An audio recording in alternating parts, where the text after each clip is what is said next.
Hey, and welcome into the Big Ten Huddle. I'm your host, JR. I've got a lot to talk about going on in the Big Ten. It is the basketball episode. I got my guy Kent here with me. We are going to be chopping it up about starting lineups in the Big Ten this year. We have our predictions ready for 9 of the 18 teams. If your team is not mentioned in this one, we did already touch on them in the last episode.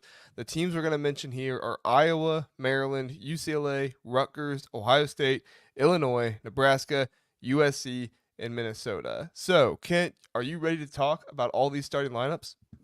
I am. And going through just some of those teams, just with you listing them all, I am concerned. I have a lot of concerns. But I know we're About gonna try to about what? focus we're just gonna try to focus on the starting lineups, but man, this is gonna be such a weird conference this year, isn't it? Like I had Yeah. a buddy send me the little like projected I forget what website it's from, one of the stat websites, but it's basically like they projected like what their records are, every Big Ten team's records going to be this year, and everyone was between like 12-8 and 8-12, and there was like 9 teams that were 10-10. Isn't that just so on par with the Big Ten though? Like Yeah. literally you can lose one game and drop 8 spots in the standings. Oh yeah, for sure. But I was like, when I looked at that again, though, I was like, man, it really is going to be a wild year. Like I think there's some separation at the top, but like for the most part, everyone's going to be so competitive with each other. It's gonna be so fun. Yeah, I mean, in my mind, you have the top 3 teams, Indiana, Purdue, and I believe UCLA. But I know not everybody shares that consensus or shares that belief with me. And then on top of that, the next few teams you have that could contend, but it's also like they could not. We'll see. Is like Illinois, Michigan State, teams like them, and then there's just a complete wild card. It's like Ohio State, Michigan, USC, that like their entire lineup is just now transfers, and we're going to see Yeah. how do they mesh together. I put Illinois in that top tier category though with the other 3 that you mentioned. I think they're gonna be good. I think they're gonna be good. Uh, no, I think they will be good too. I don't know for sure because they're kind of in that tier with a lot of transfers and a lot of new guys coming in. So, we'll see what happens. But it's kind of my read on it. So, Should be so yeah, fun. you have a good day today, Kit. Had a great day. Just got back from soccer practice, coaching. Busy day. I was supposed to record with Sonny earlier. He might drop in probably. He usually does just to say hi to you. And Mm-hmm. we had to push it back to tomorrow. So I'll be on Lockdown Illini, I think live tomorrow morning. So Oh wow. come check that out. Do you know what time yet? What's that? Do you know what time yet? I think it's going to be 10, but Okay. he lost his power. That's why we couldn't do it today. Like he's down in Austin right now. I don't know if he wants me to. Does anyone want his address too? I can give you guys that. No, he lost his power though, so we ended up having to push it back. So as long as everything's working, I think it's going to be a go at 10 a.m. tomorrow. All right, very good. Go check him out. Phillips with you, man. He's feeling confident. He says Illinois will be top 3 under Brad Underwood. Trust Underwood. He says. I do trust Underwood this year. I agree with that. Like I think that they're in the top 4, but I could see where Phillips coming from. Like one of those other teams isn't going to be as good as we think they are, whether that's UCLA or Purdue or Indiana. I'm I'd not say sure. Indiana. I actually would lean Purdue, I think, to drop to Really? 4. I think so. I don't think And they're so. just like losing Edie is just such a big deal, but like, I know, but you keep Braden Smith, and you still have Matt Painter. Like I just look at it from a coaching perspective, and I trust Matt Painter so much more than I trust Mick Cronin or uh, Woodson. In fact, I probably trust Brad Underwood more than I trust Cronin and Woodson. So. dude, you're going to love Cronin, man. You just got to get to know him a little bit I don't better. I, I don't dislike Cronin. I just don't know if I trust him completely, especially coming into the Big Ten new. That's what I'm saying. They're my top Do you 3. think he trusts you? Like if he No. like if he watched this episode, like do you think he'd be like, I trust that guy? No. Mick Cronin strikes me as the guy that doesn't trust anything with the media, and anybody in the media is just like against him, and he uses that fuel for his team, where he's like, they're all counting you out. You know, like how what was it, 2022 when Georgia won the national championship, Yeah. and Yeah. they were like, people picked us to be 5-7. It's like, no, they didn't, you idiots. Like nobody picked you to be 5-7, but Kirby Smart just made them all believe the media Yeah. hates them. You know, so even though I'm saying they're top 3 right now, he's gonna spin it and be like, JR thinks you guys are bottom 3 in the Big Ten. You're not even gonna make the Big Ten tournament. They'd To all be him. like, "Who's JR?" You don't need to know. Some loser. He's the biggest name in media, and he thinks you guys are gonna stink this year. Yeah. And they'd be like, "Oh my god, let's play harder." Let's beat him up. Right? Oh man. All right, Kent. We got 9 starting lineups to get to. So if we want to get all these done, I think we better get to them. Philip, really fast. He says, "Don't trust Woodson at all. He's almost as bad as Willard." Ooh. Well, come on. That's unlike Philip to be off on a comment. Like, he's not that bad. Come on, Philip. You think Philip is in a nasty mood tonight? He's just doesn't like Indiana. I for can some reason. see. Okay, I would more expect from Philip to say, like, I don't trust Woodson. He's not on Willard's level, but he's teetering to get there eventually. Yeah. I don't know. Philip knows how much we hate Philip's just Willard a on little this spicy show. tonight, I think. We'll see. Oh, and there we go. There's Sonny. My guy, JR. Nice to see you, bud. Nice to see you too, Sonny. Sonny, do you have power now? Is that how this has happened? I just Or- plugged your show, Sonny. Thanks for saying hi, bro. Yeah. 10 a.m. I almost said Illini cast. 10 a.m. Locked on Illini. Go check them out tomorrow morning. Kent will be there. So, I will. all right, Kent, let's get to it. I'm going to have to move you around a little bit because of there we go. These are all like different sizes. Like, look at the USC one. That one is so much smaller than this one. Yeah, so. that's about exactly how I expected that to look based on kind of following their transfer portal stuff in the off season. It is literally a book, like brand new team for USC. Yeah. Are we But doing them first or Iowa? Yeah, we have Iowa right here. Okay, we're doing Iowa Sorry, first. I was just showing USC. Oh, okay. Yeah, no, Iowa does have some transfers incoming. They have the Drew Thelwell and how do you pronounce that? Seedon Trayor. I'm terrible with pronunciations. They have those 2 guys coming in, but a lot of the Iowa Hawkeyes this year are incoming freshmen or returning players, and that's how the starting lineup looks for me there, Kent. I have 4 returning players starting for Iowa this season, but I do have Drew Thelwell as the starting point guard coming in from Morehead, the winningest player in Morehead State basketball history. He is coming in. He played point guard a lot for Morehead last year, and I think he's going to be point guard for Iowa this year.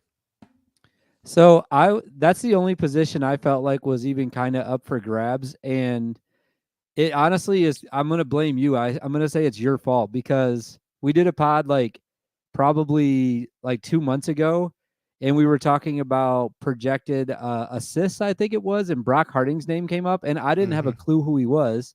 So of course, like after the show, I'm like researching Brock Harding, and I was like, okay, like is this guy going to start? I started reading articles about him and stuff.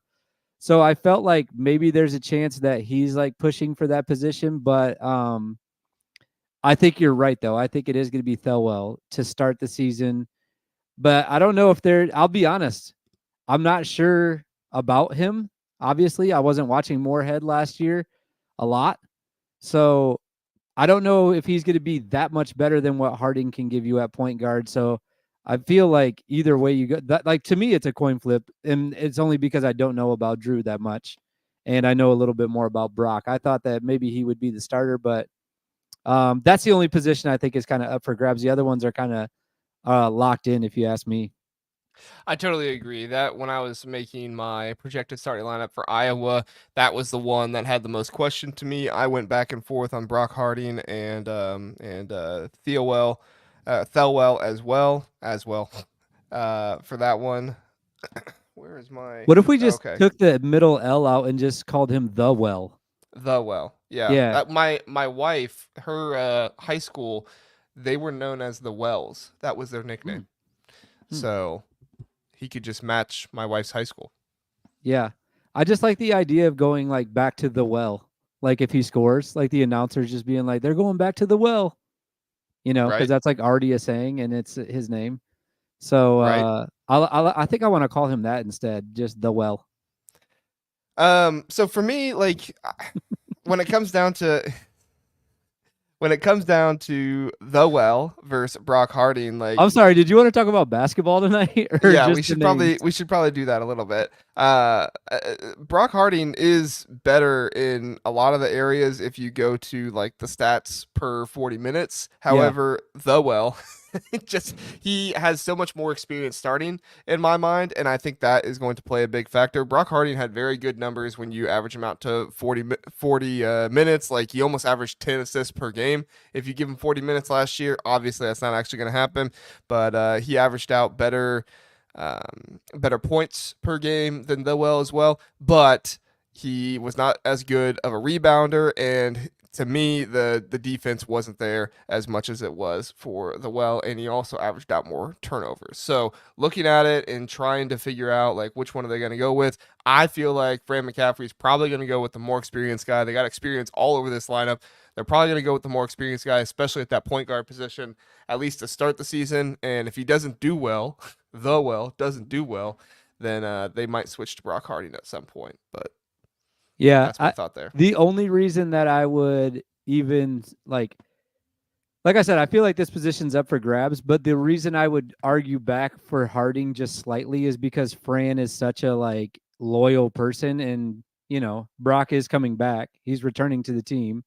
I mean, it's not like he was going to go anywhere. I'm sure he didn't have like a ton of transfer offers, and he obviously wasn't going to go to the league or anything. So maybe just like, hey, this guy's been in our program. He knows what we're about. Start the season with him. We'll give Drew some looks, like a lot of minutes, and see what he can do, and then transition to Drew. But again, I think you're on point though. Like, I'm not disagreeing with you. I was just saying, like, if I was going to make a counter argument for Brock, that's what the argument would be. Yeah, I could see either of them starting this year. We'll see. Yeah. It just kind of depends.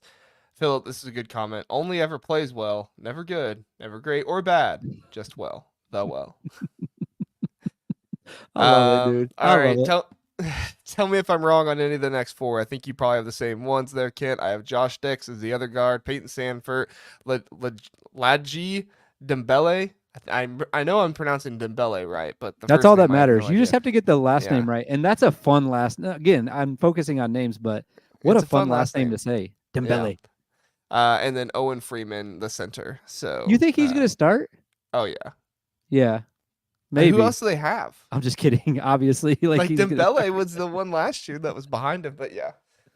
No, yeah, obviously he's gonna start. I think he's gonna have a massive year. I'm expecting him to have a massive year. Um, I agree with everything that you just said. All four of those other guys, but just to point something out in this roster, I think that if Josh Dix doesn't take a massive step forward this year, then, well, first of all, I think Iowa's going to struggle anyways. Yeah. But a lot is going to hinge on him. Like, if he didn't make major improvements in the offseason, then this team is going to really have some problems. Yeah. I don't expect good things from Iowa this season, even though they're returning an NBA caliber player and they have a couple of other players returning as well, and Dembele, Freeman, and Dix. I just like Dix is a good scorer, but he doesn't really offer you much else other than that. So if you have the well in there, then is he going to be able to distribute everything on his own, or does he need Dix to be out there? Don't get me wrong, Dix adds a lot to the offense with his scoring, but I'm just concerned that that's the only thing that he brings to the table again this season. If it is, that's going to be a deficiency as well. And then Peyton Sanford, he's going to get his, but as we know with Iowa, no defense. And in this Big Ten with this many good teams, you're going to have to play defense. You're not going to get away with no defense. I just feel like he's going to have to be like, going back to Josh, though, I think he's going to have to be able to score like on multiple levels, though. Like, he can't just be a shooter. He's got to be able to take people off the dribble, too, because they already have like so much of the defense's attention is going to be on Peyton, obviously. And if he's not going to be able to take some of that load off him, or like, heaven forbid, Peyton Sanford has to sit on the bench for a couple minutes and he can't like replace what he's doing, then that's when they're going to have like streaks of like really bad offense, I think. So, yeah, I think that a lot is hinging on him. I agree. I agree. All right, let's get on to Maryland. All right, Maryland is returning a good amount of players. I wouldn't say, it's the or sorry, they are not returning very many players. They have Julian Reese, Jashawn Harris-Smith, Jordan Geronimo, and Jabari Lang. They have a bunch of incoming transfers, a couple or three incoming freshmen, and a number of guys leaving. One of those main guys being Jameer Young. It's going to be interesting to see how they transition from Jameer Young. I think they actually have a good backcourt to kind of counteract with losing Jameer Young. However, I don't think they can continue to rely on a point guard like they were with Jameer Young. Jacoby Gillespie is going to be the starting point guard of this team. However, even though he had great numbers when he was at Belmont, I don't think he's going to come in here and be your entire offense and have a usage rate that's outside the roof because of how much he's getting used. But Kent, you agree? You think it's going to be Jacoby Gillespie at point guard? Yeah, I don't see anybody else that it could be. It has to be him. So yeah, I agree with the point guard spot for sure. Yeah, I think again, like just like we were just now talking about with Iowa, the mystery position to me is, well, we were actually just talking about point guard with them, but I think we're going to move down the list here. Shooting guard is the mystery position. And it's not because like I don't know for sure who's going to start, because I think it's Miguel. I think that's what I've been told. I'm not positive though, but it's also because I just don't know these guys. Like I don't know some of the guys that are going to be playing shooting guard for them. So it's like I really don't have a clue about that one. Do you have any insight on that? I think it's going to be Miguel too. I think Rodney Rice has a chance to start at some point during the year because I just think he's the better player from what we saw a couple years ago. However, he didn't play last year, hardly at all. I don't think he played at all last year, if I'm remembering correctly. He was at Virginia Tech, and he was in the transfer portal like right at the beginning of the year, and that's when all the Maryland buzz started happening, and credit to them, they kept that buzz going the entire time. I actually think the more questionable thing here is what do they do with Derek Queen? Are they going to start Derek Queen and put Julian Reese at forward, or are they going to start Jordan Geronimo? I honestly, I kind of lean Geronimo just because last year you saw what happened with starting Deshaun Harris-Smith so early, and he kind of struggled. But at the same time, like I don't think Jordan Geronimo can be that four man that you need out of him. So I feel like you have to go with Derek Queen. I don't know. What are your thoughts on that? I think Jordan's better at the small forward position. So no, I don't think that he's like hard in the, like, he's not going to be like set in stone like a power forward that you can just like totally rely on him being able to guard and like score down low or like in transition against other guys that are playing the four position in this league. So I would, if it was me, okay, so I'll just say what my starting lineup would be. It would be Gillespie, Miguel. I would put Jordan at the 3, put Derek Queen at the 4, and Julian Reese at the 5. I think that gives them Oh, their I'd put Reese at the 4 and Queen at the 5. or whatever. Switch them back and forth. Like But yeah, to me, they're it's both like gonna be starting, I interchangeable. think. Yeah, Yeah. but I think that's your best 5, like your best 5 lineup. But I don't think that Jordan at the 4 is a good spot. I don't know. Maybe I'm wrong. Well, you go back to Jordan because he's been there for a few years now. He transferred in from Indiana. Was it last year or 2 years ago? I can't remember. But he transferred in from Indiana, and I mean, he's not been bad. He's been a good contributor. He's just not been a star player for you. Brings a good amount on the defensive end. He's athletic as can be, but he's not a playmaker that you need. Derek Queen offers you that ability possibly, but playing him too early also offers for his confidence to be shot. And so is that going to happen? I feel like Kevin Willard is kind of coaching for his job a little bit in this season. Yeah, I'm not saying like he's going to get fired for sure, but you best I believe am. if they miss the tournament, he's gone. Like he's got to make the tournament this year, and the only saving grace if he doesn't make the tournament is if Derek Queen looks amazing, and it's like, hey, keep me around, so that way Derek Queen doesn't transfer. Yeah, I do. First of all, I do think he's going to get fired this year. I called that like at the end of last season. Basically, I said he's got one more year, and I think he's done. But I agree, though. He's got to play his best players as much as he possibly can, because this is a pivotal year for his career. I think, like, man, yeah. If they don't make the tournament, I think he's got to be out. Like Maryland fans, I think are going to. I don't think Maryland fans like him. I'll be honest. I think they want to change already, anyways. Maryland fans are so hot and cold. They'll start the year and they'll be like, Kevin Willard's our guy, and then I'll lose 3 games and they'll be like, fire him. So I mean, they're kind of moody from what I've seen. Philip asks, so Maryland has no 3-point shooting again.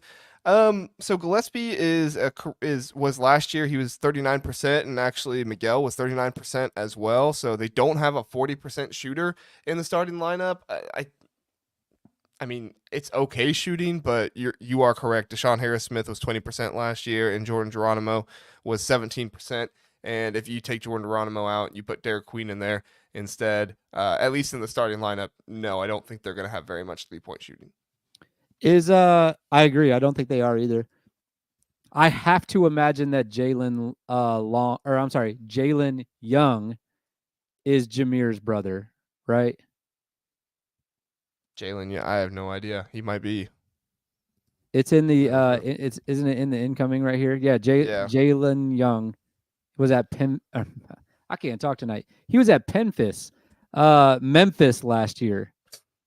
He's at the bottom of the incoming transfers right there. If he's not his brother, that's just a crazy coincidence.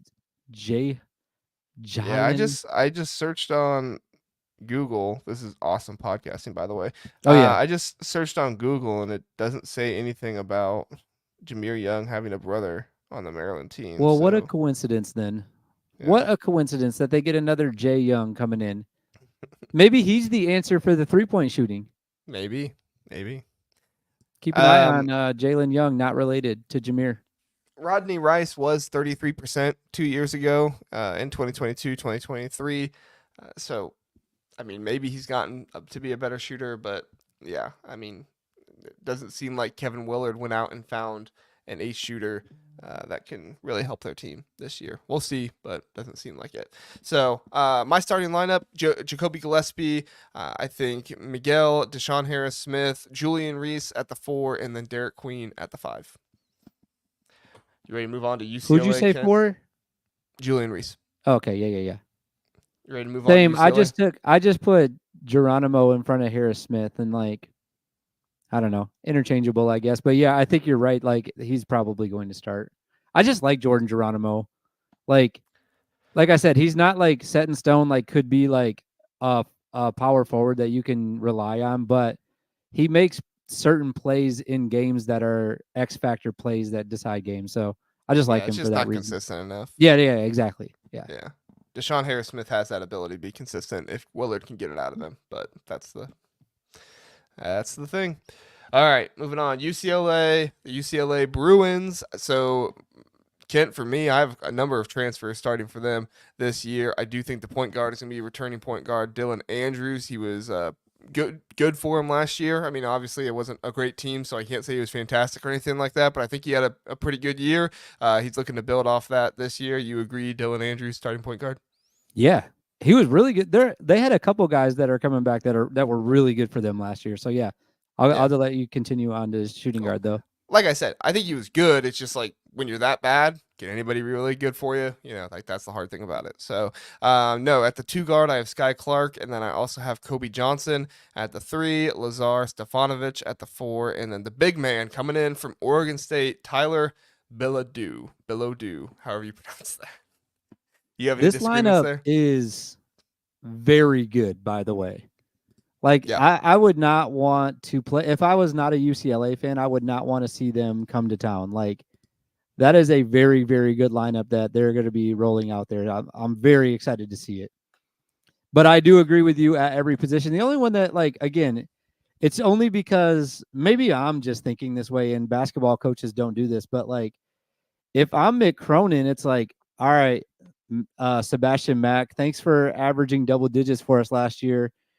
Come on down, Sky Clark. You're the starting shooting guard now. If I'm him, I'm all right, dude, I'm leaving then. Bye. Yeah. I mean, every single player on the starting lineup scored 10 points or more per game last year. This is not going to be your Mick Cronin team in the past where it's all defense and nobody is going to, nobody's going to contribute on the offense. The antithesis of Iowa, right? This is not going to be your UCLA team that's like that. Kobe Johnson, I think he is actually the yeah, he's scoring the least amount of points. Last year he was 10.9, but he's a lockdown defender. So I mean, this is a Yeah. fantastic player to add into your lineup. He has some scoring, but he also has that defensive lockdown ability that you need. I don't know how to feel about Sky Clark. Obviously, at Louisville was not good again last year. I don't know if Sky Clark was a huge piece of why that was, but I know that the turnovers were definitely an issue with him last year. If he can cut down on the turnovers this year, that's going to be a big help, and I think he has to. I don't think Mick Cronin is going to play him if he doesn't, right? I mean, that's No. the kind of coach Mick Cronin has always struck me as, is if you don't take care of the ball, you're not going to play. No, and he doesn't have to either. That's the other thing. Like, he's got so many guys ready to come in and take over that position that, like, he's not going to have to do that. Like, Trent Perry's going to be a good player for them. Like, all right, sit down, Sky Clark. We'll put Trent in. We'll put Sebastian back in. We'll put, like, there's so many good guards on this team. Like, they don't need him to play. Like, if he's got, the only thing I would ever hear about Sky Clark is that he's not great for the locker room, is a nice way to put it, I guess. So if he's got any sort of attitude adjusting that needs to be done, it will be done while he's sitting on the bench for sure, because it's not like they need him. Like, he's going to be helpful. He can be great for them and he can make them better, but they're not going to be like, oh my gosh, no, Sky, we have to take you out for a little bit. They're going to be fine without him. Yeah, I mean, like that is really one of the only big deficiencies I see on this team that could possibly impact them. Now, some of these guys have gotten in foul trouble over the years. Last year, I think all of them averaged. No, I apologize. Dylan Andrews averaged 1.9. Everybody else averaged over 2 fouls per game. So you do want to be careful of that. You can't be losing your entire starting lineup and getting all of them in foul trouble. That was a big issue for Tyler Bilodeau. 3 fouls per game last year. You can't have that. You have to be able to stay in the game, especially in the Big Ten, where you're going to have big men going after you. Now, we won't have the foul menace in Zach Edey going after people, so that's going to be helpful for him. But I mean, there's still big men in this league that if you let them, they will get you in foul trouble as quickly as possible. Oh yeah, for sure. Like, I totally agree. I was going to add something else to it, but it's kind of off topic. So yeah, I agree with you. All good. I just realized how many more teams we have to get through, and I was like, I'm not going to go down that road. All right. I really don't think there's too much more to discuss here with UCLA. Great starting lineup. A lot of good players coming off the bench. You have Sebastian Mack. Like you said, Trent Perry, he could be a big impact this year. So, yeah, you have a lot of good players here that could make it. I'll end with this about UCLA. I feel like if you're not a UCLA fan and you haven't watched them play a lot, and you don't already hate them, like some people might just be like, oh, I already hate Mick Cronin, I hate UCLA, whatever. If you're open-minded and you're just a big basketball fan, you are going to love this team, I think. I really do. I think you're going to really like this team. So I'm excited about them. I am too. I think it's going to be a good team. All right, let's do a commercial really fast, Kent, and then we'll come back and we will talk about Rutgers. A lot of fun there. Be right back. CBB Analytics isn't just another stat site. It's your ultimate destination for in-depth college basketball analysis used by fans and even the coaches. It has comprehensive stats for men's and women's basketball across Division 1 through 3, dating all the way back to 2018. From shooting percentage to game recap, CBB Analytics has it all. Try CBB Analytics for free or pay for a tier to take your basketball knowledge to the next level. Welcome back. The Big Ten Huddle, JR and Kent, Casual Big Ten, here with you. Oh, I forgot to switch that. There we go. We're going to be talking some Rutgers starting lineup now. Kent, I'm going to let you start with this one. Who in the world is going to be the point guard for Rutgers this year? I have no idea who's going to be the point guard. It seems like this is such a spot that nobody can fill on this team. I mean, there's 2 spots, obviously, that are instantly filled, and like, I would predict, unless there's an injury, they will be filled for every single game. Like, these are spots that are not going to be challenged. Like, obviously, Dylan and Ace are both going to be in their respective positions at 1 and 4. So I think that we're solid on those ones. And then, if you're a Rutgers fan, which I am, by the way, I love Rutgers. That's not my team, but I love Rutgers. that's such a great base to build around. Like you're like, okay, I just got to fill in these other 3 positions with some serviceable guys, which they have, and they're competitive. And I know we didn't mention them at the top of the show as like one of those teams in the top tier, but my mind can get changed real quick just by watching a few games. So again, some of the teams like I'm worried about that we've been talking about, and this is not one of them. I think that they're going to be ultra competitive and really fun to watch this year. I agree. I was a little thrown off by Philip's comment here. He is projecting that Jeremiah Williams is going to be at point guard and that you'll see Dylan Harper as the 2 guard. I can't say I agree with you there, Philip. I feel like they're going to put Dylan Harper at point guard and have Jeremiah Williams off the ball either at the 2 or the 3. I would think the 3. I think JaMychal Davis is probably your 2 on this team. Do you see what Philip is saying here, Kent, or what do you think? Unfortunately, this might be the first time in history I disagree with a Philip comment. Yeah. Did Jeremiah Williams play any PG last year? Like, I don't remember like him. Let me check KenPom. I know bringing it up very often, or like the well, offense he started the running year through him. late. Remember, he played in like 12 games because of the whole suspension thing. He did handle the ball 7% of the time for KenPom last year, which since he only played in 12 games, you could average that out to a little Does bit that more. like that's an interesting stat. Does that mean like that's how often he had the ball in his hands, or like when he was bringing it up? That's how often when he was in the game, he was the primary ball handler. Interesting. Yeah. So I must have missed. I mean, like, yeah, that's about the percentage I guess I would have projected that to be, because I don't remember it happening at all. That's a really low percentage. I mean, Derek Simpson was still the primary guy. Like when you get to the most frequent lineups over the past 5 games to end the year, Derek Simpson was he was your primary ball handler in the top 5 lineups, and then it's Jeremiah Smith 6, and then the rest of them is Derek Simpson. Or Noah Fernandez was one time down there, but still, like out of the 8 of the 10 possible lineups for Rutgers last year in the past 5 games, Jeremiah Smith was the primary ball handler for 1. Okay. Yeah, I think it's Dylan as well. Yeah, Philip says Jeremiah sparked the winning streak late in the year for Rutgers. I agree. Don't get me wrong. I agree. He was the offensive piece for that team last year. I just think the difference is that you actually have offensive pieces on this team last year, i.e. Dylan Harper, who I believe is going to be that primary ball handler. But we'll see. Philip, if you're right, I'll give you your props when it happens. So yeah, me too. I right, will remember that too. Like I'm not like I'm gonna like hold Philip's feet to the fire or anything. Like you were wrong about that, but like it's gonna be in the back of my mind. Like when Rutgers starts playing, like all right, wait a second, who is actually their point guard now? Yeah, we'll remember it. Because I didn't even consider that as an option. Yeah, we'll remember it, and I'm sure we'll reference it. Whatever happens. All right, so that's my prediction. Dylan Harper as the point guard, JaMychal Davis as the 2, Jeremiah Williams at the 3, and then I think you have Ace Bailey as that 4, the other big man, and then your big man is Emmanuel Ogbol, who played 10 games last year, didn't play a whole lot, but I think he's going to come back this year and start for him. I wish Cliff Amorier was on this team. Oh my god, dude! Don't. I'm too excited now. Where's he at Man, now? that would have Alabama or something? Yeah. Yeah. Alabama. That would have been so fun though, man. Yeah, it would have been. You just ruined my night. Well, sorry, I didn't mean to do that to you. How dare you? Now, if he was on this team, I would have them in that top tier that we were talking about earlier, for sure. For sure. Yeah, that would be the best lineup. That would be the best lineup.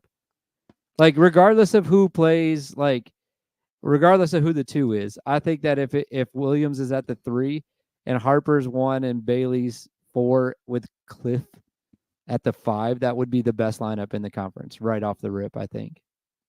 Yeah, I mean, as long as the freshmen live up to expectations, which I think Ace Bailey and Dylan Harper will, but you just never know in the college basketball today. Like, these are the only 2 true freshmen that I have starting. Oh wait, no, I have one more true freshman starting this season. So I mean, as far as I'm concerned, like, gone are the days of true freshmen coming in and just dominating all of college basketball. You have to be a special talent to be able to come in and dominate. I think Dylan Harper and Ace Bailey have that ability, especially on a team like Rutgers where they're going to be so much usage. But we'll see. It's always I going to be think interesting to see freshmen. I think that Ace Bailey is that special. I really do. Like, I think he's going to be one of those guys where you're like, all right, he's different than even like the Big Ten guys that he's playing against. I think he has that much talent, and I'm not going to say he's going to open people's eyes because like everybody knows about him and everyone knows like how highly recruited he was. But I think people are going to be shocked at how good he actually is once the games start playing and how fast and athletic and how high he's jumping compared to everybody else that's already super athletic in this conference. Like, man, I think he's that good. He's a freshman you would normally see on a Duke or a North Carolina Right. or Kentucky, Yes. who is now on Rutgers, right? Exactly. That's a great analogy. That's a better way to put it. Yes. Yeah. It's going to be crazy. Going to be crazy seeing him play. All right. We got Blue Wolverine in the house. Blue Wolverine, you made it just in time because you know who we're talking about next. Your favorite team. I know it. Ohio State. We appreciate you being here, Blue Wolverine. So we're going to talk about Ohio State here. For me, actually, Kent, like I know I follow Ohio State the most out of all these teams, but even if I didn't follow Ohio State the most, this would be the easiest starting lineup for me to put together in the conference. I mean, literally, I don't think there was, maybe Purdue was easier, but this is, for me, pretty much the easiest starting lineup. You got Bruce Thornton, point guard, Michi Johnson, the transfer from South Carolina, shooting guard, small forward. You have Micah Parrish from San Diego State, Sean Stewart, and Aaron Bradshaw at the 4 and the 5. Do you disagree? No. Yeah. I do not. Honestly, I don't really know if I have much to say other than like it's gonna be interesting what Jake Diebler does with these guys and having so many transfers come in, because one of the reasons why you hired Jake Diebler was for him to keep the guys around, right? Keep Roddy Gale around, keep Felix Okpara around. I still got Cliff Amoria in the brain. Keep Felix Okpara around. This is why you hired Jake Diebler, at least in my mind, but he wasn't able to keep those guys around. Now, I still think he went out and found really good players, and he hasn't committed, so, playing on the team this year, so I can't really fault the guy. However, it is much different for this team to be what they look like they're going to be from what I thought they were going to be at the end of the season last year.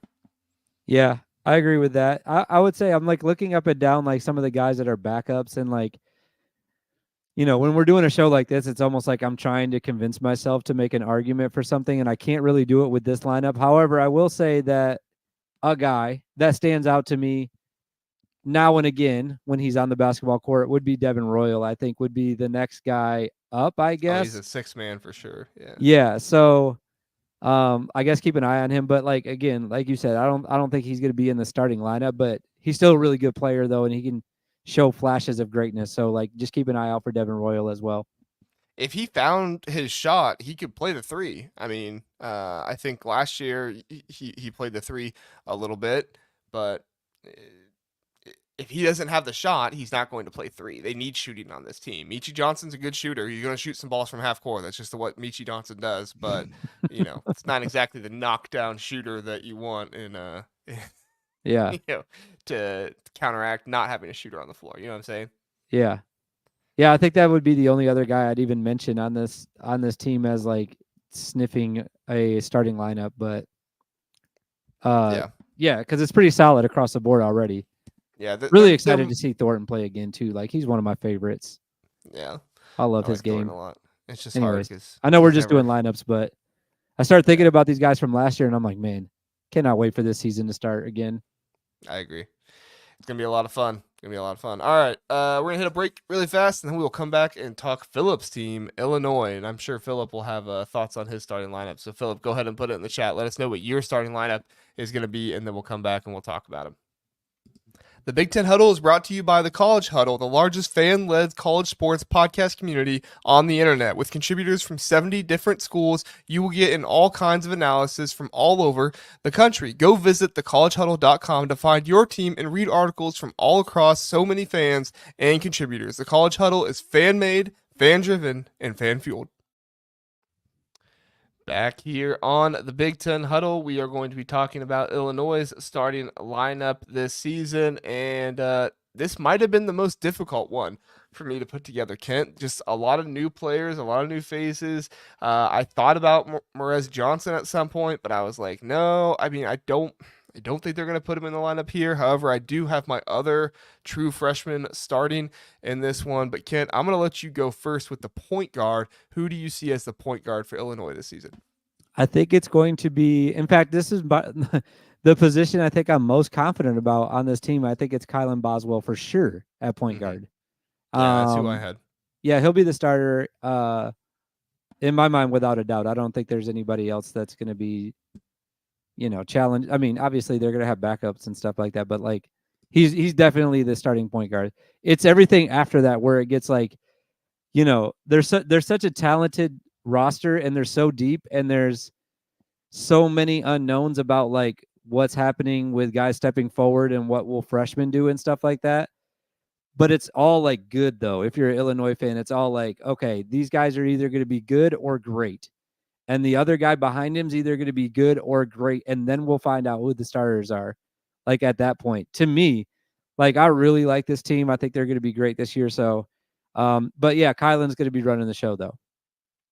I'm curious. Philip does not have Booth in here. I thought Booth would be contending for that spot. Kaparish, Jakuanas, Will Riley, Hugh Mercris. Man, you are murdering these names, dude. I am. This is you got to start doing first for me in Illinois. Okay, so again, I think I don't say it perfectly for Kasparis, but I think it's Yakukonis, and then Humrick House, I think, is how you pronounce Ben's last name. We need some nicknames. Who was it? KJ? The Hummer. Was that one of the nicknames? Who? Was it KJ? Was one of the nicknames? Oh, yeah. It was Kasparis was going to be KJ. Yeah, okay, good. I'll need that. Or Kasparis. Yeah. And then, of course, if Visick, he does have his eligibility concern right now. We'll see what happens. And Philip thinks if it's not him, it's Morez Johnson. I honestly, I got Kerry Booth in my starting lineup. Maybe I'm missing something. Am I missing something here, Kent? I think you are because I mentioned that to, I don't know if Sonny's still watching or not, but I mentioned Kerry Booth to Sonny and he had, I believe, and I think the funny thing is, I think we're going to talk about this tomorrow on his show too, like a little bit more in depth maybe than we even are, but you know what? I'm not going to say what he said because he's about to talk about it tomorrow, but I don't think he has Kerry Booth at his center though. Now, here's what I'll say. I'll still put him at mine though. I think that at my, if I'm building the starting lineup right now, I'll keep Kerry Booth there. I'll agree with you, but I think the people that follow maybe Illinois and maybe a little bit more inside know that he's not going to be the starter. Yeah, and of course, is that fair? What'd you say? I said, is that fair to say? Yeah, that's fair. That's fair. I did have some question about Kerry Booth, but I just thought going into it like this, he's got the experience. He should be the guy starting. Like, I don't think he's going to be the center that plays the most minutes. This could be one of those situations where like he starts, but he isn't your primary, 5-man for the entire game. We'll see, but I do think Morez Johnson's going to see a lot of time. I do think that it's a big question what happens with Visick in his eligibility. So if he's able to start, then I think Morez Johnson suffers a little bit in his minutes. But if not, Morez is going to have to come in. He's going to have to play the 4 and the 5. He's going to have a lot more opportunity. I think Humerick House. Now you got me mispronouncing it. I feel like I used to know how to say it. I think he's a lock for 4. I've seen some people saying Trey White at 4. I don't buy that. Humrickhouse, he is the way better player. I'm just gonna say Ben. Ben is the way better player in my mind. He provides the shooting that you want, especially with what we've seen Brad Underwood like to do with his 4-man. So I think you have to have that. Yeah, Philip helped me on the chat. I appreciate it, Philip. And then for me, probably the biggest question outside of the 5-man is this 4-man spot, right? I mean, to me, like, you have to think this is Ty Rodgers, opportunity. He's not really been starting, but he's got the size.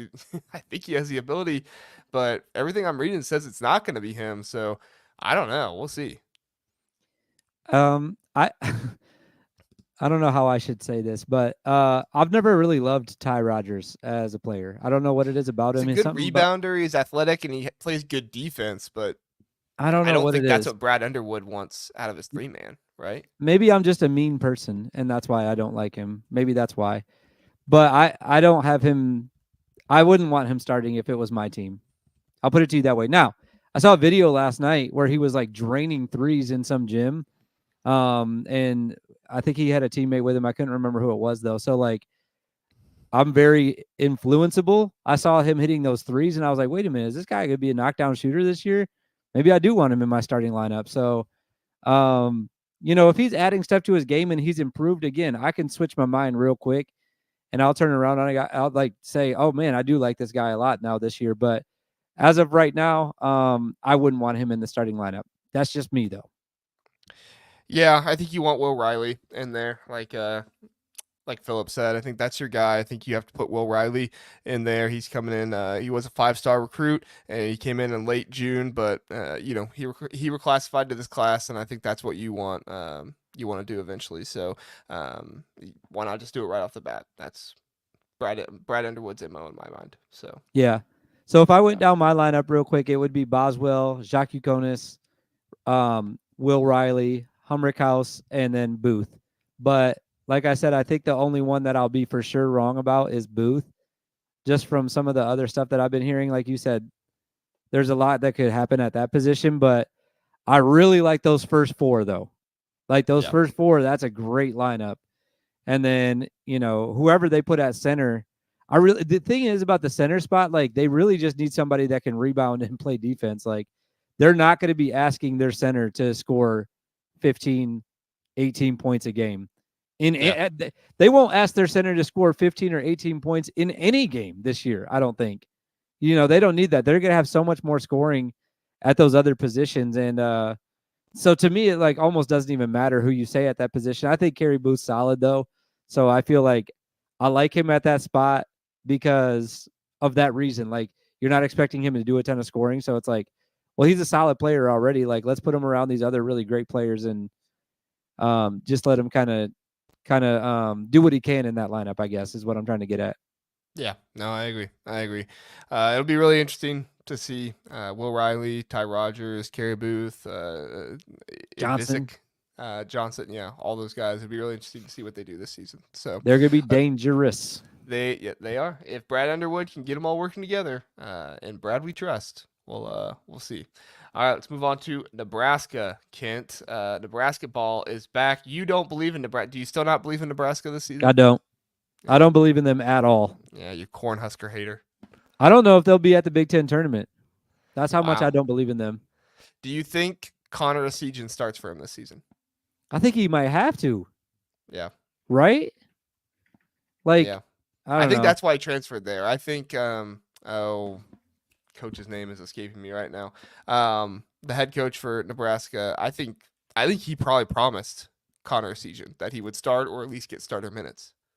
Like the crazy thing though is like I know we're about to did we talk about Wisconsin last year or last week? Yeah. Okay. Like if he would have stayed at Wisconsin, he would have had to start there too. Like I feel like he could have probably started at either one of those schools, and like those are probably the two schools for sure. I mean, I feel there's a couple other ones that I think he could start at, but like there's not a lot of schools in the Big Ten that he would be starting at. These are two of them, I think. That's my opinion. He's not getting in the starting lineup on that Illinois roster we just talked about. No. Heavens no. There's no way. So like, I don't know. Philip reminded me. Yes, Avistic. I forgot about that. And KJ, they are starters, but since they're foreign, I totally forgot about the fact that they're actually freshmen. Will Riley was the other starter I was thinking about. That's a freshman. So, and then there we go. Hoiberg. Thanks, Philip. Appreciate that. Yeah, I think on top of Essegian, you have Worcester coming in from Utah. I think he's going to be your starting point guard this season. You have to start Juwan Gary. Hopefully, he doesn't get injured this season, but you have to have him in this lineup. Of course, Rank Mast is out, so you're not going to be having him as your 5-man. Braxton Mihi, however you pronounce it, he's coming in from Washington, 7'1", big dude. He's not going to be a replacement for Rank Mast. It's going to be difficult this season, Nebraska not having him on the court. And then my 4-man is Bryce Williams. Yeah, I don't disagree with any of that, but I was trying to formulate an Aaron Eulis betting joke right here about him betting to get into the starting lineup, and I just couldn't think of one. So, Aaron Eulis, betting. There's the joke right there. I don't know what it would have been. I think of Tyler Eulis when you talk about Eulis. Who's that? Didn't he? Didn't he play for Iowa a couple years ago? No, that was him, dude. That was Aaron. Oh, maybe I made up Tyler Eulis. There must be somebody else with a close name. I can't remember. No, this Aaron Eulis was the Iowa guy. That's who I'm talking about. Oh, okay. That got in trouble for the betting stuff, didn't he? I can't remember exactly what he got in trouble for, but it was something to do with gambling, though, I believe. Yeah. Am I putting dirt on his name right now, and that wasn't him? No, you might be right. Yeah, no, it was him. I think that's why he had to sit out last year. Yeah. But anyways, there were so many guys that got in trouble in football and basketball with the betting stuff that honestly I can't even keep it straight. Yeah. Well, he's for sure the guy from Iowa, and he for sure did not play basketball last year. And he did something with gambling, whether I don't know if he actually did it. I mean, I'm pretty sure he did it. So anyways, it doesn't matter. I think that lineup is correct, though. You said Worcester and then Esijan at 2 then? Yep. And then Gary and Williams and May. Is it, how do you say his last name? Braxton? Oh, it doesn't You're matter. asking the wrong guy. Mia? Yeah, May? it doesn't matter. Like you said, with Mast gone, like that position's going to be a hole, to say it nicely. Like they're going to have some issues at that position regardless. And, you know, with him going down, with Tominaga not being there this year, I'm just looking at this team and going, man, this is just primed for a letdown season. They're going to be asking Juwan Gary to be doing a lot of the heavy lifting, I feel like. Bryce Williams is not going to roll out of bed and give you 20 points a game. He's not going to be able to do it. He can give you 20 points in a game, but he can't do it every game. And I just don't see where the scoring's coming from, like with those two guys gone. So, again, I know we're not doing full breakdowns. We're just doing the roster or the starting lineup, but I think that you got the starting lineup correct on this one. This one actually might have been easier than Ohio State. I mean, I think the 5-man has a little bit of leeway there. Philip is saying, which please, for all that is good in the world, do not start Bayou Kent Tunkel. Please do not start him. He has to have a nickname for me if they start him. So I mean, the 5-man there could be Burke. I can say Burke. So the 5-man him between Burke and then he has Forrester starting here. So where is he from? Where's Burke from? Oh, I forget. I'm not familiar with his game, as Shaq would say. UCLA. UCLA. That's right. Yeah. 6'9". I just think you have the huge big man who has experience in Mia coming in from Washington. I just think you have to go with him, at least to start. Yeah, I agree. All right. And again, I don't think it matters at that position. I think they're going to be in trouble anyways, no matter who they put there. Yeah, they're going to be in trouble this season. So, one more commercial break, and then we'll come back and we will talk about USC. Home Field is your go-to destination for premium collegiate apparel with a passion for comfort and a flair for vintage design. Home Field brings you gear that is comfortable and stylish. With over 150 colleges to choose from, Home Field digs deep into the archives, uncovering forgotten logos, iconic mascots, and legendary moments to create one-of-a-kind apparel. Use my code TBTH for 15% off for new customers, or use my link in the description. Back here on the Big Ten Huddle, Kent, we have our old friend on USC. To me, this is the all-transfer team. This is Eric Musselman. He went out, he got his all-transfer team, and I think it's going to be all-transfer starting in this one. And one of them, Terrence Williams from Michigan last year. You think Terrence Williams is going to be starting for him? I don't want to see him play basketball ever again. He started what? I think he started every game for Michigan last year, didn't he? Maybe. I'm not sure. You don't want to talk about it, huh? I just don't. Man, he's just so bad. He was so bad. I don't know. Good. Well, best of luck to him. I'm not trying. Again, I hate to talk badly about someone that's younger than me playing basketball at a higher level than I ever did, obviously. But he made Michigan lose a lot of games. I feel like with how bad he was.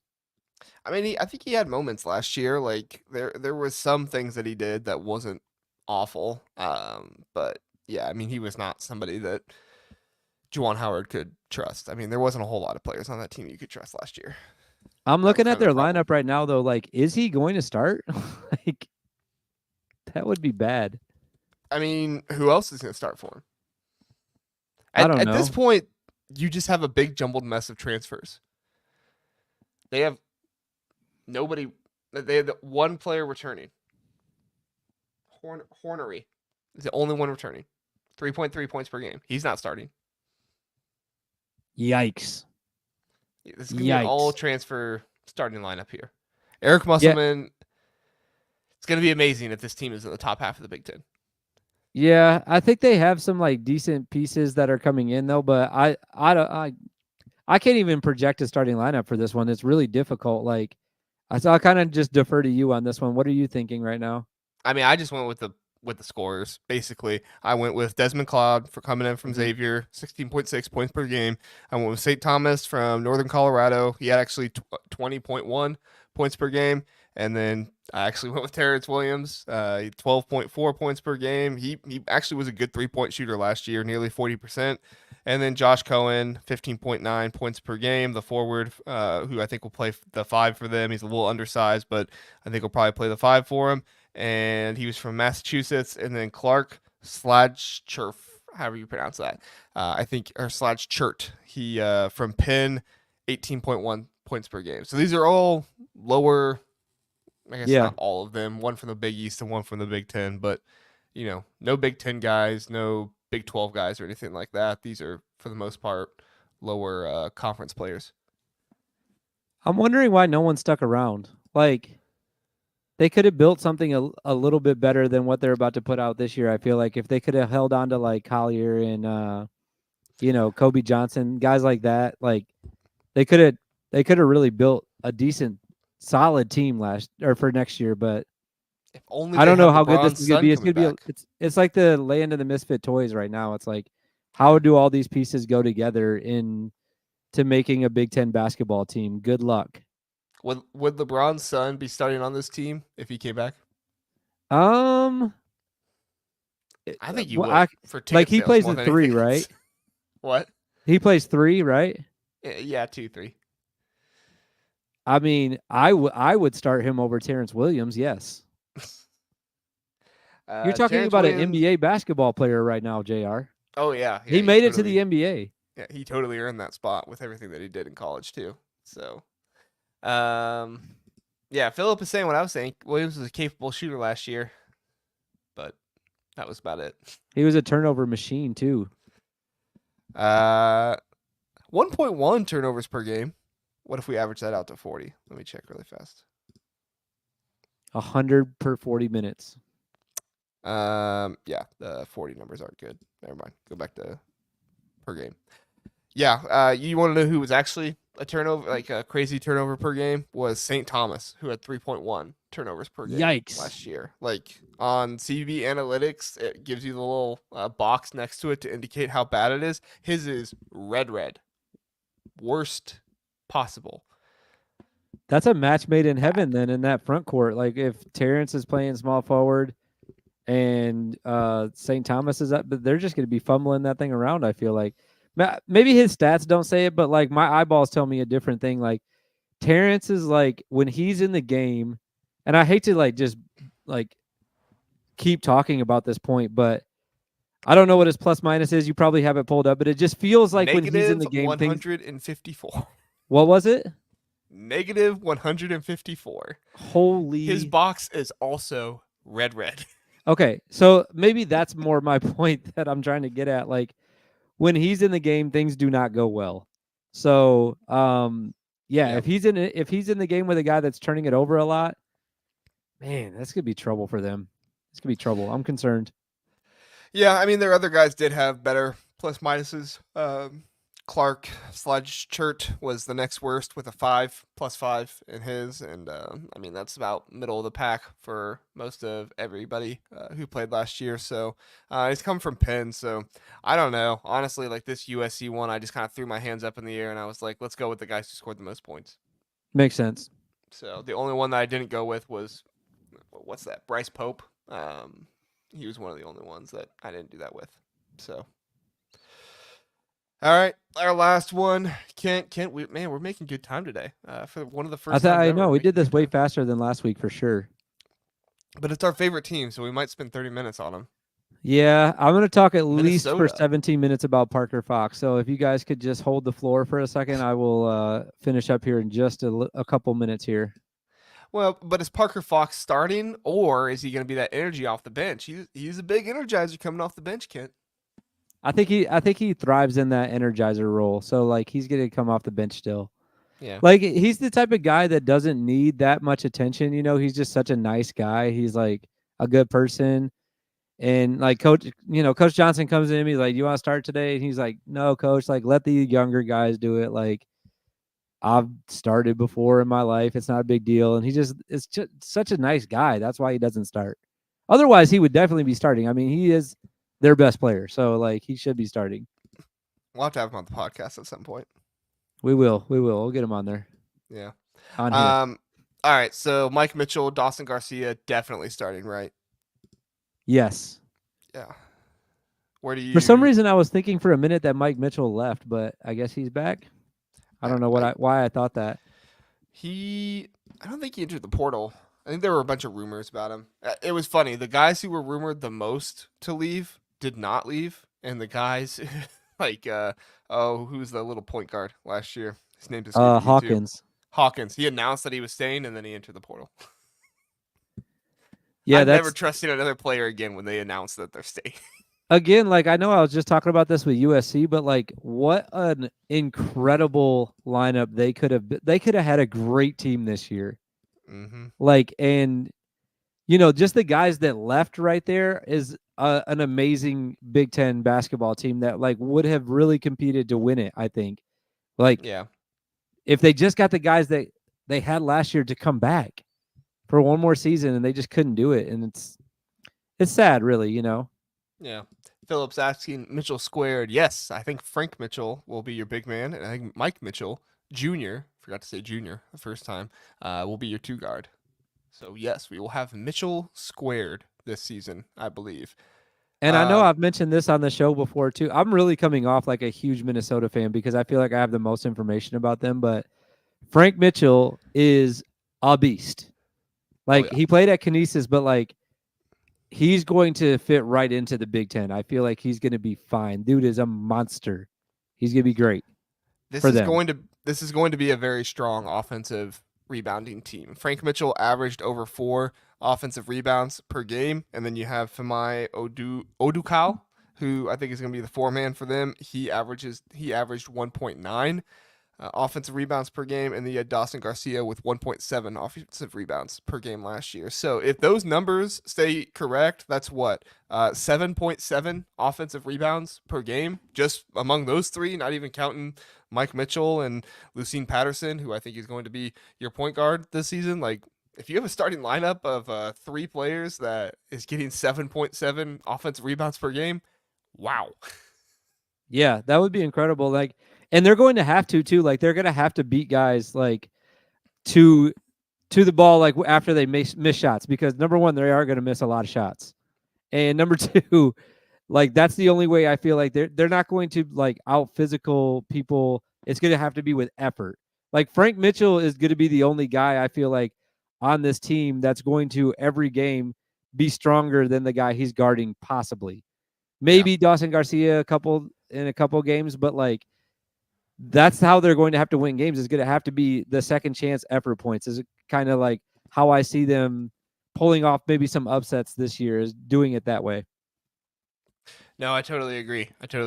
I'm really interested in this Caleb Williams that they have coming in from the D3 Macalester school. I will admittedly say I don't know a ton about him. I didn't, watch Macalester a whole lot last year. But yeah, he's actually he plays for the Bears too, the Chicago Bears, and he plays quarterback for them. And then when they don't have games or practice, he's going to come up and play basketball for Minnesota.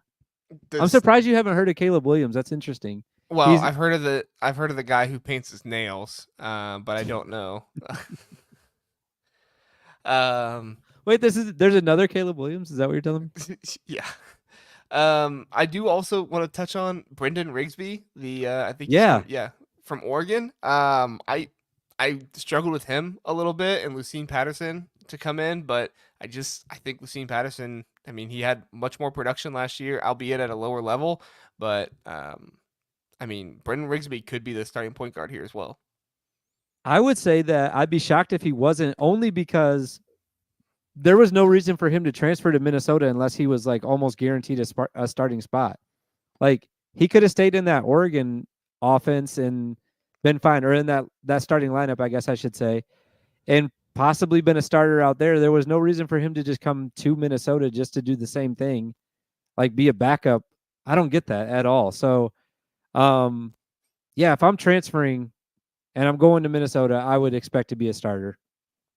Uh, No, that's not a shot at Minnesota either. It's just like he basically made a lateral move in the Big Ten to not be a starter. It doesn't make sense to me. yeah, I don't know. I look at Lucene Patterson and I look at his production. Started every game last year, and I say, you have a guy here who could be like an Elijah Hawkins a little bit.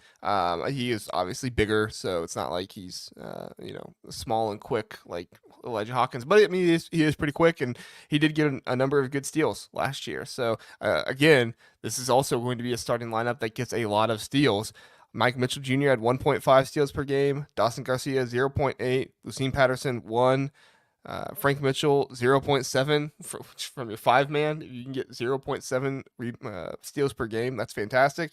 And then Femi Odukakal with 1.1. So I mean, all these guys are averaging nearly over 1 steals per game, other than Dawson Garcia and Frank Mitchell, which those are big men, so you're gonna get that. But that'd be really Yeah. cool to see. Yeah, it's gonna be fun to watch this team. I think still, because they're still in that same position they were in last year. They're just gonna be a bunch of guys that like are gonna be easy to cheer for, I think, and they're always gonna be underdogs. So like, you know, a casual fan like myself, I find myself cheering for the team that's kind of the underdog the most and the most often. So I feel like I'm gonna be right back in the same boat, if you will, with Minnesota, and I might be rowing. Row the boat. There we go. Philip asks, Minnesota misses the tournament. Is Ben Johnson gone? I tend to say No, no, just because of the expectations there. What do you think, Kent? no, definitely not. Like expectations one, but also like I feel like he's almost exceeded his expectations. I mean, I don't know. It's arguable like when you actually like take a step back and look at, what they've done each season and what they've accomplished. It feels like in the moment he's exceeding them. Like when we go through a season like last year, like some of the roller coaster ride I felt like I was on watching Minnesota, I was like, man, Ben Johnson's doing a great job, and I did not expect that this year. Previous year, I was pretty bad, but I think that he's got them on the right path as best as he can with like the guys that he has. So I wouldn't say that he's gone if he doesn't make the tournament next year. In fact, Yeah, I wouldn't anticipate them to make the tournament next year. I don't think that's, if they made the tournament, that would actually be more surprising to me.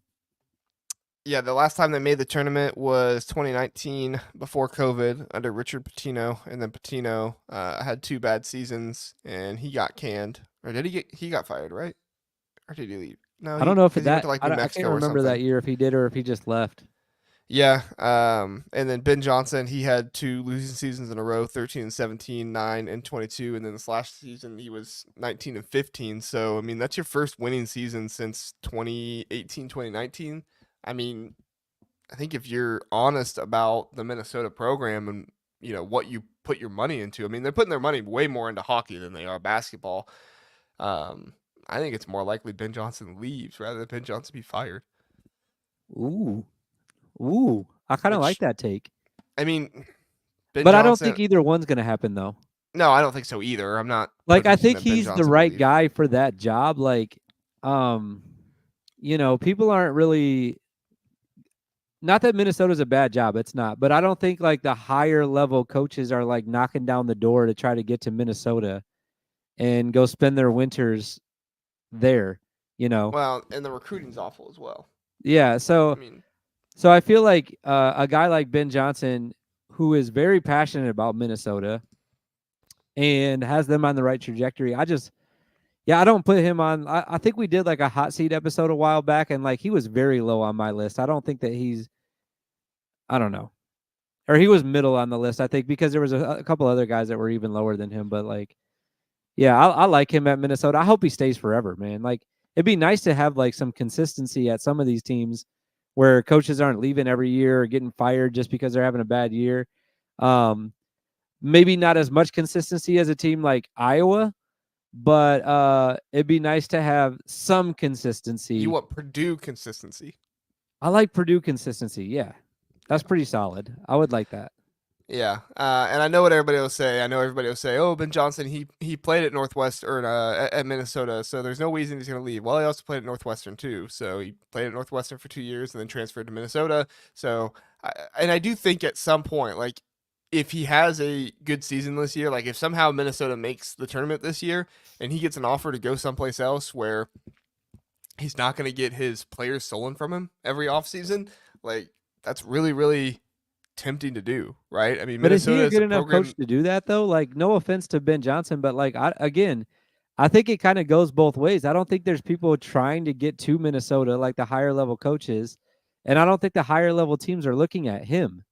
No offense to him, like, I mean, I mean, I can dude's see. making a good living at a school that he went to, and he's doing pretty well. Like, I think we should all just be really happy that Ben Johnson's at Minnesota, and Minnesota's fun to watch. Like, that's a good thing. I wouldn't want anything to change. No, I don't want anything to change Yeah, either. yeah, I'm yeah, not saying yeah. I I didn't want say this you to did. Yeah, happen. yeah.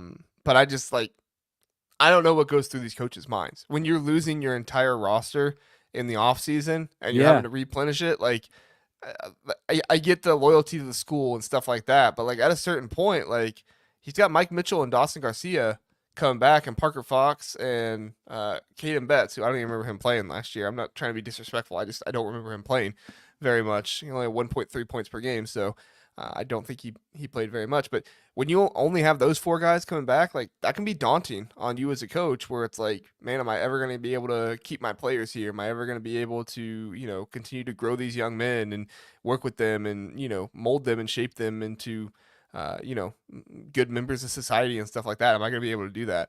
I don't know.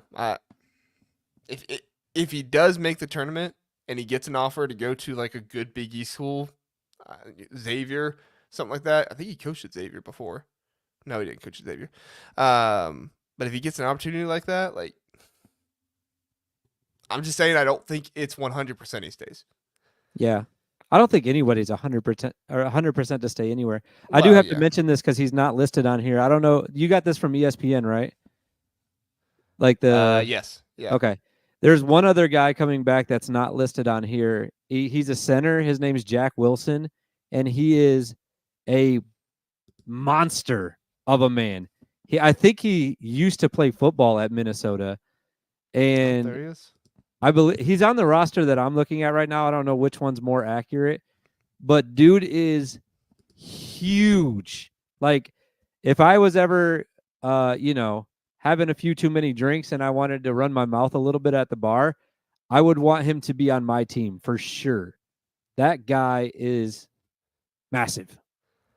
Let me pull up his picture really fast. Yeah, do it. Like, he used to He's pose in pretty like the team intimidating. photos like after they got a big win, and I was like, "Who is this?" Yeah, him. He's pretty intimidating looking. Yeah, like not only that, but like he's also like what is he 6'11", 6'11", 285. dude? Like, he should be playing. Like, the thing is, he's like too tall to play football almost. Yeah. Like, could you imagine like a 6'11" tight end? Like, he should play football actually. I don't know. I don't know what he played when he was on the football team.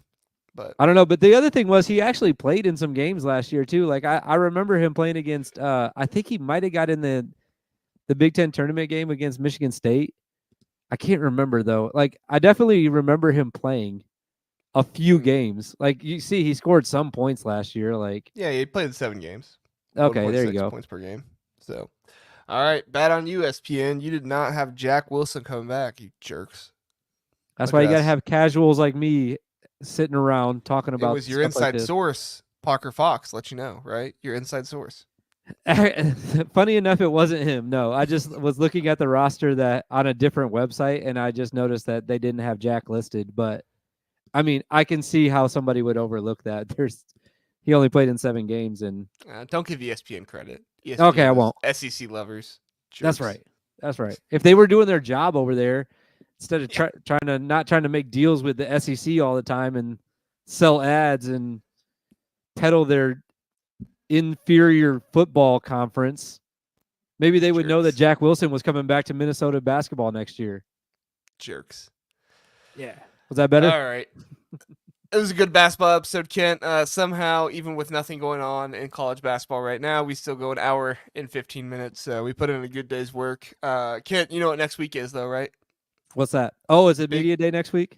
Big Ten Media Days. So we'll get to hear from some coaches, some players. I don't know if they've released who is going yet. Talk about Big Ten Media Days for a second while I look. Again, I didn't apply for a like a pass to go to get invited to. I didn't get invited to media day, and I was expecting to get a handwritten invitation from at least 5 of the coaches in the conference that had already put in a good word for me with the conference, that I should be there, and they were expecting to see me there, and they'd like to have a few drinks with me after we're done talking ball.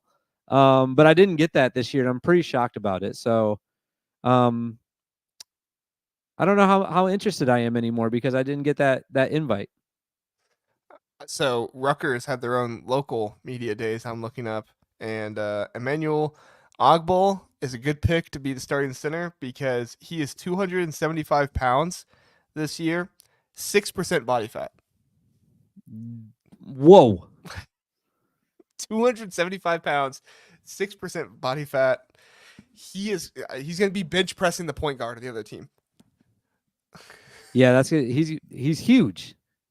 I'm like almost 275 pounds, 66% body fat. Is that good? No, that's not what we want. But we're podcasters, so it's okay. We're the media going to the media days. We're not the players going to the media days. Yeah, that's true. Yeah, I'm the one asking the questions here. I don't have to be in shape. Yeah, exactly. All right, so we'll update you on everything that happens at Big Ten Media Days next week. We'll have a lot to talk about, I'm sure, and we'll go through, try to touch on every team that we can in 1 hour or less. We do typically go over an hour, so we'll see. But oh, there we go. There's our friend Johnny Kim. He's here. Appreciate you, Johnny. UCLA in the house. Sorry I missed you guys live this week. Next week for sure. Don't worry about it. You can watch it recorded. No worries, Johnny. Appreciate you being here. The magic of technology.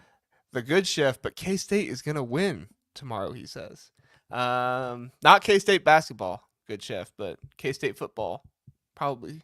No, Who do they no, play? Jr. No, Who do they play tomorrow? That guy right there is playing me in our dynasty league. Oh, there we go. And we are playing at noon tomorrow, my time. And playoff game? He will not be winning. K-State will not be winning. What's that? Is it a playoff game?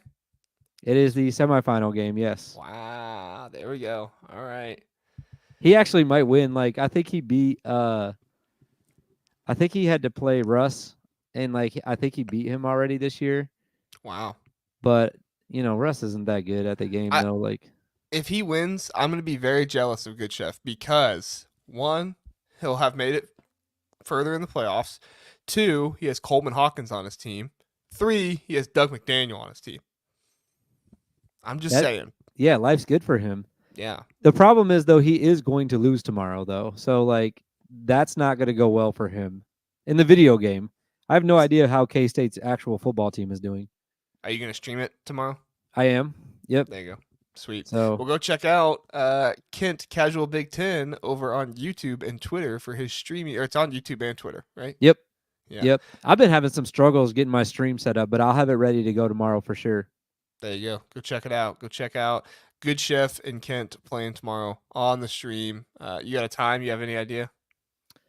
I think we're doing it at 1 Eastern and noon Central, I believe. So Sweet. right after I do Locked On Illini, it sounds like. I'll just skip work and watch Yeah, that instead. I'm just gonna be on your TV or on your, I guess it's internet screens all day. I'm gonna Not skip really work though. I tomorrow actually just so have I a ton can. of stuff to do tomorrow. It's gonna be quick with both of those things. I'm hoping. Oh, okay. So maybe I should go to work then. Yeah, you should go to work. Okay. Again, mine will be recorded too. You can watch that back. We'll do. We'll do. Jeff says, good show, guys. Appreciate it, Jeff. Thanks for being here. And Johnny says, I'm going to hit the like button, and so should everyone else. Yes, hit the like button. We would appreciate that. Thank you for reminding everybody, Johnny. You're pro, Johnny. You remember to tell people to hit the like button more than I do. I never do it, man. When I make videos, I never say it. I think that is my biggest deficiency as a podcaster is I forget to tell people to hit the like button. I think mine is that I'm just an idiot. But it's funny though, so it's okay. Yeah, It's entertaining. Works sometimes. All right, everybody. Thanks so much for watching. We appreciate it. Check out Kent tomorrow on Locked On Illini at 10 a.m. And then you can also check him out around 1 when he plays the Good Chef, Kansas State, and you're Michigan, right? Yes. Yeah, Michigan, Kansas State matchup. And then Friday, don't forget to check out Rutgers, Washington. And tomorrow night, check us out as we do our football preview show. I'm going to have an Indiana fan on yet. I thought I had somebody lined up, but he's not answering me right now. So it's still a mystery who will be on with me tomorrow, but I'll get somebody and we'll preview some of the games. Should be a good time. So thanks everybody for being here. We appreciate it. Thank you, Kent, for giving your analysis.